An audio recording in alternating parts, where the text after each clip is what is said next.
என்ன ஸ்வேதா நீ வந்திருக்க? ஆச்சரியமா இருக்கு. இதை விட பெரிய ஆச்சரியம் இருக்கு. கேட்டா நீ சந்தோஷப்படுவ.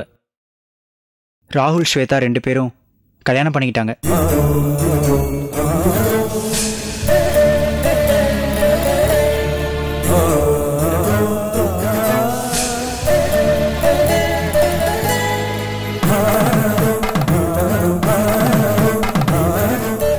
எங்க யாருக்குமே சொல்லாம நீங்க 2 பேரும் இப்படி கல்யாணம் பண்ணிக்கிட்டீங்களே.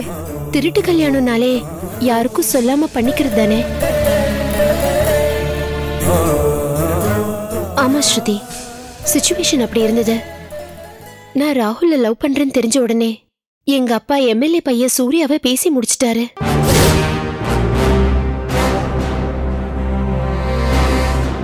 அந்த அரசியல்வாதி பையன் சூர்யாவா? ஆமா ஸ்ருதி, அவ எங்க வீட்டுக்கு என்ன பார்க்க வர மாதிரி வந்து என்கிட்ட தப்பா நடந்துக்கிட்டா. பணம் இருந்தா யார்கிட்ட வேணாலும் எங்க வேணாலும் தப்பா நடந்துக்கலான்னு அவன் தப்பா நினைச்சுக்கிட்டு இருக்கா. அதுக்கு எங்க அப்பாவும் சப்போர்ட். அதனாலதான் இந்த தப்பான முடிவை எடுத்து ரெஜிஸ்டர் மேரேஜ் பண்ணிக்கிட்டோம். சரியான நேரத்துல ஒரு நல்ல முடிவை தான் எடுத்திருக்கீங்க. All the best and wish you happy married life. Shweta, நீ லைஃப்ல ரொம்ப அதிர்ஷ்டம் பண்ணவ. நிச்சயமா ராகுல் உனக்கு ஒரு நல்ல ஹஸ்பண்டா இருப்பான். அந்த சூர்யாவை நீ கல்யாணம் பண்ணிருந்தீனா உன் வாழ்க்கை நரகமாயிருக்கும்.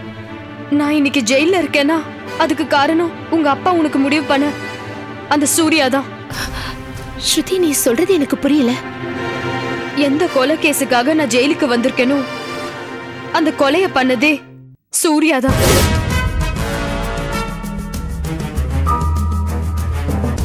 இன்ஸ்பெக்டர், இந்த கொலைக்கும் என் பையனுக்கும் எந்தவித சம்பந்தமும் இல்ல. 4 நாளுக்கு முன்னாடி அந்த வீட்ல அந்த கொலை நடந்ததை நான் பார்த்தேன். கொலை நடந்த வீட்ல இந்த பையனை நான் அங்க பார்த்தேன். ஏமா, நீ சும்மா இருக்க மாட்டியா? அவர் எவ்வளவு பெரிய ஆளு, சும்மா ஏத்து பேசிட்டு இருக்க. சும்மா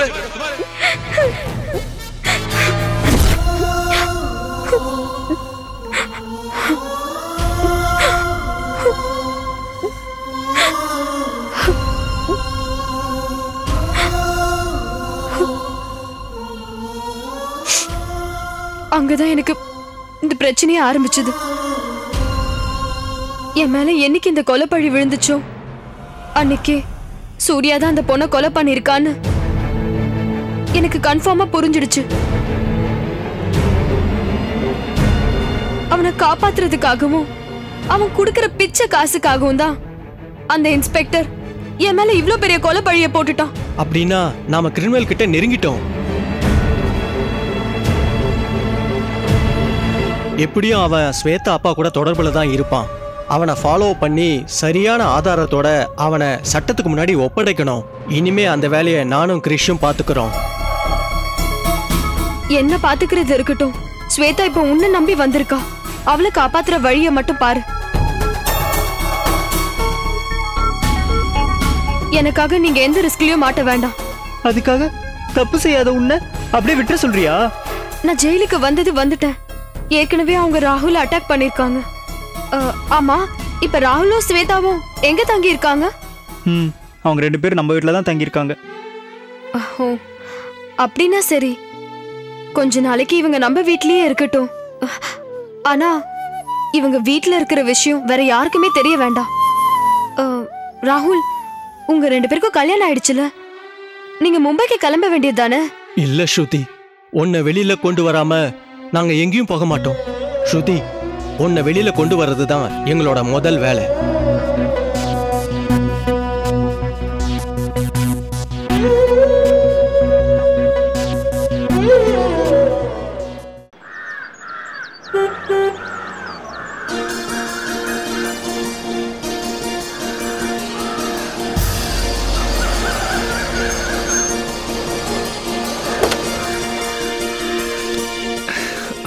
வாக்கா. வாங்க மம்மி.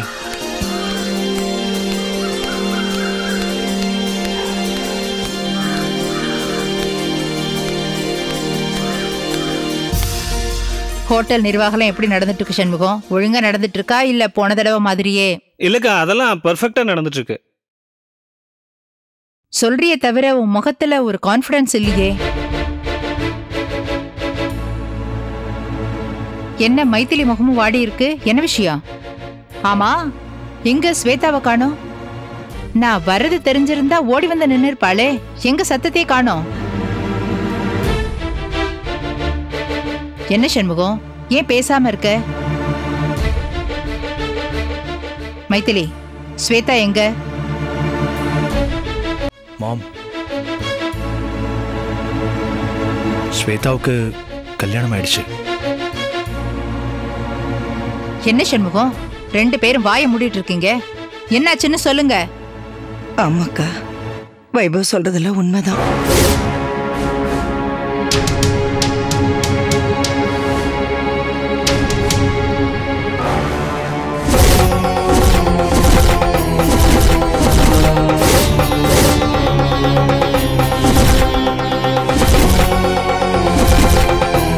இந்த வெத்து பையன் உன் கழுத்துல தாலி கட்டினான்ல, அதை கழட்டி அவன் மூஞ்சில எரிஞ்சிட்டீங்க. வா,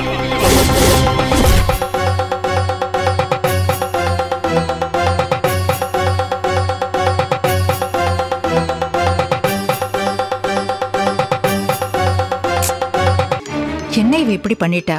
சரி, உங்க மேல ஏதாவது கோபம் இருந்திருக்கலாம், நான் வர வரைக்குமாவது வெயிட் பண்ணிருக்கலாம்ல. அப்படி என்ன அவசரம் அவளுக்கு? அது இல்ல மாம், அங்கிள் அவளுக்கு வேறொரு கோடீஸ்வர மாப்பிளையை கல்யாணம் பண்ணி வைக்கணும்னு முடிவு பண்ணாரு. அவன் முடியாதுன்னு போராடி பார்த்தா, இவங்க ஸ்ட்ராங்கா இருந்ததுனால ஸ்வேதா வெளியே போய் ராகுல கல்யாணம் பண்ணிட்டாமா. கோடீஸ்வரம் வீட்டு பிள்ளையா? யார் சண்முகம் அது? ஐயோ, முடிவுலாம் ஒன்றும் பண்ணல, சும்மா பேசிக்கிட்டு தான் இருந்தோம். அதுக்குள்ள அவ அவசரப்பட்டா. ஸ்வேதா இப்ப யார கல்யாணம் பண்ணிருக்கா? அதான் அந்த ஸ்ருதி இருக்கல்ல, அதான் நம்ம வீட்டுக்கு வந்து பத்திரத்தை தூக்கி போட்டு பேசிட்டு போனால, அவன் அண்ணன் கிறிஷோட ஃப்ரெண்டா, ராகுல்னு பேரு. ஓஹோ, ஸ்ருதி சம்பந்தப்பட்ட ஆளா? அப்போ நல்லவனாதான் இருக்கணும்.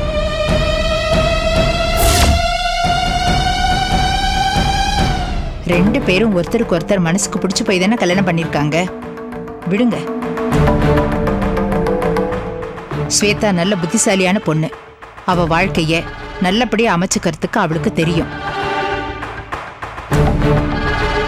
அதுக்கு இல்லக்கா, அவன் தமிழ் சங்கத்துல ஏதோ ஒரு போஸ்ட்ல இருக்கான்னு தெரியும். ஆனா சொல்லிக்கிற அளவுக்கு வருமானம் ஒண்ணும் இல்லையே. நிரந்தர வருமானம் இல்லாதவனை நம்பி போயிருக்காளே, அதான்க்கா எனக்கு ரொம்ப பயமா இருக்கு. வாழ்க்கையில எதுதாண்டா நிரந்தரம்? இன்னைக்கு கஷ்டப்படுறவங்க தொடர்ந்து கஷ்டப்பட்டுட்டேவா இருப்பாங்க? 30 வருஷத்துக்கு முன்னாடி நாம இந்த நிலைமைக்கு வருவோம்னு நீ நினைச்சிருப்பியா? நம்பிக்கை தானப்பா வாழ்க்கையே. சரி விடு, நீ உடனே ஸ்வேதாவுக்கு போன் பண்ணி மாப்பிள்ளையோட இங்க வர சொல்லு. நான் அவங்கள பாக்கணும். நான் போன் பண்ணி வர சொல்றேன். சண்முகம், சண்முகம், நான் உங்ககிட்ட தானே பேசிட்டு இருக்கேன்.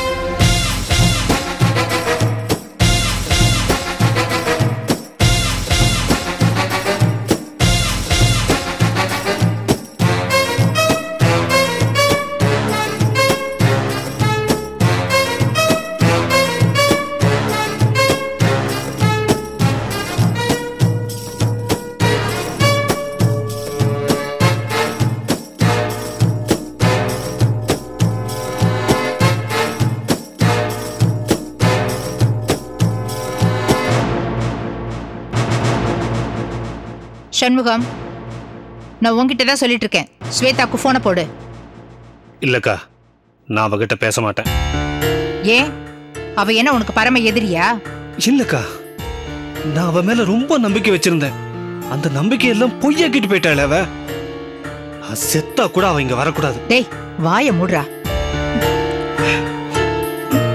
இப்பதான் அவ கழுத்துல தாலி ஏறி இருக்கு. அபசகுணமா பேசுற. சரி, அவங்க இப்ப எங்க இருக்காங்கன்னு சொல்லி நான் போய் கூட்டிட்டு வரேன். எங்க இருப்பாங்க? எல்லாம் அந்த ஸ்ருதி வீட்டுல தான் இருப்பாங்க. நீ அவளை தேடி போய் பார்த்து ஓ மான மரியாதைலாம் கெடுத்துக்காதக்கா. நாங்க தான் அவளால அவமானப்பட்டு நிக்கிறோம், நீயும் போய் அவமானப்படணுமா? இதுல அவமானப்படுறதுக்கு என்னடா இருக்கு? நம்ம பிள்ளைங்க தானே. நம்ம பிள்ளைங்களுக்காக நாம வளைஞ்சு கொடுக்கறதுல தப்பு இல்லப்பா. சரி, நீ மனசுல எதையும் வச்சுக்காம நம்ம போய் கூட்டிட்டு வரலாம். வா, போய் கூட்டிட்டு வருவோம். வா. இல்லக்கா, நான் அங்க வரமாட்டேன். மைதிலி, நீயாவது என் கூட வா. இல்லக்கா, என்ன தப்பா நினைச்சுக்காதீங்க. அவர் வராம நானும் வர தயாரா இல்ல.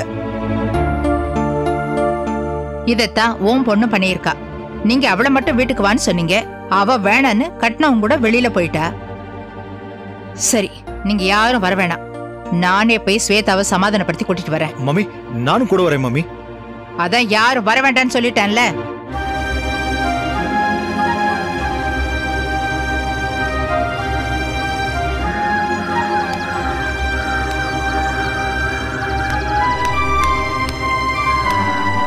டிரைவர் வரேம்மா.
நான் வந்து நிக்கிறது கூட தெரியாம அப்படி என்ன கற்பனை பண்ணிட்டு இருக்க நீ? கற்பனை கூட பண்ண முடியாத அளவுக்கு நம்ம லைஃப்ல நிறைய பிரச்சனைகள் வந்திருக்கு.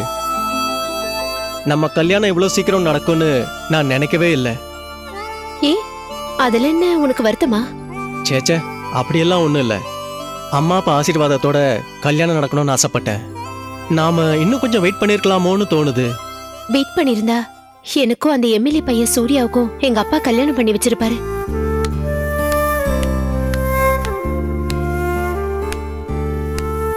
அப்படி மட்டும் நடந்திருந்தா மணமேடிக்கு போறதுக்கு முன்னாடியே நான் உயிரை விட்டிருப்பேன்.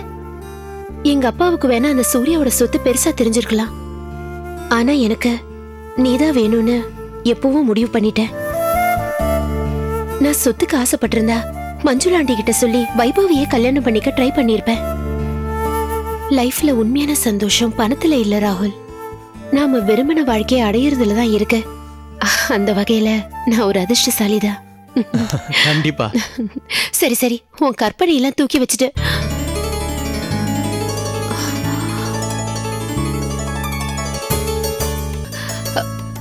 ஆண்டி எப்போ ஆண்டி ஊர்ல இருந்து வந்தீங்க? எப்போ வந்தீங்க? கொஞ்ச நேரத்துக்கு முன்னாடி தாமா வந்தேன். கல்யாண விஷயத்தை கேள்விப்பட்டதும் அப்படியே உன்னை பார்த்துட்டு போலான்னு வந்தேன். நீங்க இப்படி பேசுறது எனக்கு ஆச்சரியமா இருக்கு ஆண்டி. நீங்களும் எங்க லவ் ஏத்துக்காம எங்களை ஒதுக்கிடுவீங்களோன்னு நான் பயத்துல இருந்தேன். ஐயோ நீ என்னை பத்தி புரிஞ்சுக்கிட்டது அவ்வளவுதானா?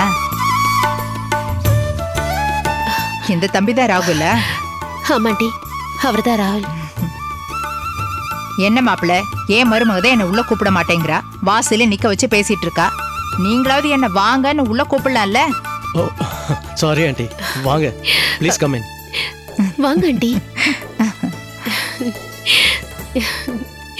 உட்காருங்க ஆண்டி. வா.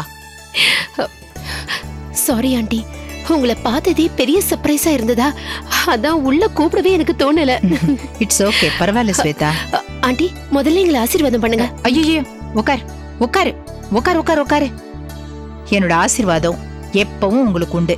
நான் இப்ப ஒண்ணு அதுக்காக வரல. உங்க 2 பேரையும் வீட்டுக்கு கூட்டிட்டு போலான்னு வந்திருக்கேன். கிளம்புங்க போலாம். ஆசீர்வாதம் எல்லாம் அங்க போய் வச்சுக்கலாம். இனிமே நீங்க 2 பேரும் அந்த வீட்டுல தான் இருக்க போறீங்க. என்ன என்ன யோசிக்கிறீங்க? ஸ்வேதா உங்க அப்பா அம்மா ஏத்துக்க மாட்டாங்கன்னு தயங்குறீங்களா? உங்க அப்பாவை பத்தி எனக்கு நல்லா தெரியுமா. கோவத்துல 4 வார்த்தை கண்ணா பின்னான்னு கத்துவான். அப்புறம் ரூம்குள்ள போய் தனியா உட்காந்து அழுதுட்டு இருப்பான். அதுலயும் நீ அவனுக்கு ஒரே பொண்ணு. உன்னை விட்டுட்டு அவங்களால எப்படிமா இருக்க முடியும் சொல்லு? பெத்தவங்களுக்கு தெரியாம கல்யாணம் பண்ணிட்டு வந்துட்டேன்னு கொஞ்சம் கோவமா தான் இருப்பாங்க. அதுக்காக அவங்க பாசம் பொய்ன்னு ஆயிடுமா? நான் கூட தான் வைபவ் கிட்ட கோச்சிக்கிட்டு இன்னைக்கு வரைக்கும் நான் அவங்கிட்ட பேசாம இருக்கேன். அதுக்காக என் பிள்ளை மேல எனக்கு பாசம் இல்லைன்னு ஆயிடுமா? கிளம்புங்க. சண்முகத்துக்கிட்டையும் மைதிலிக்கிட்டையும் நான் பேசிக்கிறேன். ஆண்டி, நீங்க இவ்வளவு தூரம் கூப்பிடுறீங்க, அதுக்கு நாங்க எப்பவுமே நன்றியோட தான் இருப்போம். உங்களை அலட்சியப்படுத்துறதா நினைக்காதீங்க. இப்போ எங்களால அந்த வீட்டுக்கு வர முடியாது. நாங்க கொஞ்ச நாள் தனியா தான் இருப்போம். ஸ்வேதாவை நான் சந்தோஷமா வச்சிருப்பேன். நாங்க வாழறத பார்த்து எங்களால கூட இப்படி ஒரு மாப்பிள்ளையை தேடி கண்டுபிடிக்க முடியலையேன்னு அவங்க அப்பா அம்மா நினைக்கணும் ஆண்டி. அதான் என்ன நம்பி வந்த ஸ்வேதாக்கு கிஃப்ட். எப்படியாவது போராடி ஜெயிக்கணும்னு சொல்றேன். அதுவே எனக்கு போதும்பா. இனிமே நான் உங்களை கம்பல் பண்ண மாட்டேன். உன்னை நம்பி வந்த பொண்ணை நீ நல்லா வாழ வைக்கணும்னு மனசார நினைக்கிற பாரு, அது போதும்பா. நீங்க நல்லா வாழ்வீங்க. கடவுளோட அருள் உங்களுக்கு எப்பவுமே இருக்கும்பா. உங்களுக்கு எப்ப வரணும்னு தோணுதோ அப்ப நீங்க எங்க வீட்டுக்கு வரலாம். ஓகே? அம்மா பூஜை ரூம் எங்கம்மா இருக்கு? ஆசீர்வாதம் பண்ணணும்னு சொன்னல. வாங்க ஆண்டி, இங்கதான் இருக்கு. வா வா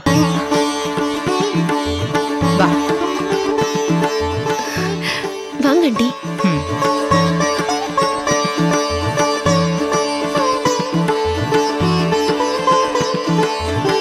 கடவுளே, வாழ்க்கையில எல்லா செல்வங்களையும் அடைஞ்சு இவங்க சந்தோஷமா வாழணும்.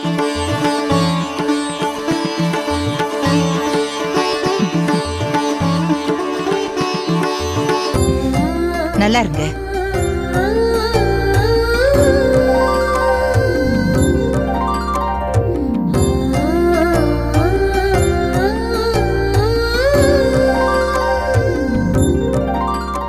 இந்தா, என் வீட்டுக்கு கையோட உங்களை கூட்டிட்டு போகணும்னு நினைச்சேன், கொடுத்து வைக்கல. ஆண்டி, சாரி ஆண்டி, உங்ககிட்ட கூட சொல்லாம. ஏய், அழக்கூடாது, அழக்கூடாது ஸ்வேதா. இனிமே நீ எதுக்குமே அழக்கூடாது. உன் மனசுக்கு பிடிச்ச மாதிரி உனக்கு புருஷன் கிடைச்சிருக்கான். அப்புறம் உனக்கு என்ன கவலை? ஆண்டி, உங்ககிட்ட ஒரு ரிக்வெஸ்ட். என்ன? எங்களை வீட்டை விட்டு அனுப்பிட்டாங்கன்னு என் அம்மா அப்பா மேல நீங்க கோவப்படாதீங்க ஆண்டி. அவங்கள எதுவும் திட்டாதீங்க. நான் எங்க இருந்தாலும் அவங்கள மனசுல நினைச்சுக்கிட்டு தான் இருப்பேன். இல்லம்மா, நான் எதுவுமே சொல்லல. இப்படி ஒரு பொண்ணை பெத்ததுக்காக அவங்க தான் பெருமைப்படணும். கல்யாணம் பண்ணியாச்சு, இனிமே பெத்தவங்க தயவு தேவையில்லைன்னு நினைக்காம அவங்கள நீ நன்றியோட நினைச்சிட்டு இருக்க பாரு. இந்த நினைப்பே உங்களை வாழ்க்கையில உயர்த்தும். Thanks aunty. வா, சும்மா அழாத, சிரிச்சுக்கிட்டு வா. அப்புறம் இன்னொரு முக்கியமான விஷயம், கல்யாணம் தான் யாருக்கும் தெரியாம பண்ணிட்டீங்க. இன்னொரு நல்ல நாள் ஃபிக்ஸ் பண்ணி நம்ம ஹோட்டல்லையே பெருசா ரிசப்ஷன் பண்றதுக்கு ஏற்பாடு பண்றேன். அதான் உங்க அப்பா அம்மாவுக்கும் சந்தோஷமா இருக்கும். என்ன ரியாக்ஷனே காணோம்? ஆண்டி, இது யார் வீடுன்னு தெரியும்ல? ஸ்ருதி வீட்டுல இருக்கிறதா தான் உங்க அம்மா சொன்னாங்க. ஆக்சுவலி இது ஸ்ருதி வீடு தானே? ஆமா, அவ எங்க வெளியே போயிருக்காளா?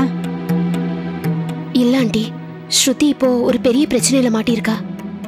ஏ, என்னாச்சு அவளுக்கு? ஸ்ருதி இப்போ ஜெயில இருக்காண்டி. என்னாச்சு? ஒரு கொலை கேஸ்ல அவளை அரெஸ்ட் பண்ணிருக்காங்க. ஜெயில இருக்காளா? என்னம்மா சொல்றீங்க?